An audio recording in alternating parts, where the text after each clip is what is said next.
Ozal, Al.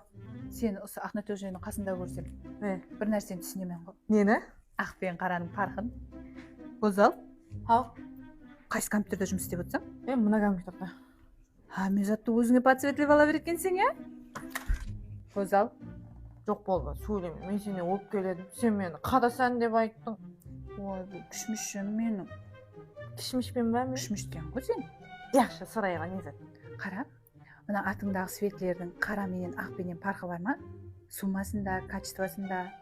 Яқ, ешқандай парқы болмайды. Ақ болсын, қара болсын, мынандай светлер болсын, скат натяжнойдың сапасында да, суммасында да парқы болмайды. Әрқандай имаратқа мынандай болып түседі. Озал, кішміште қара болады негізі.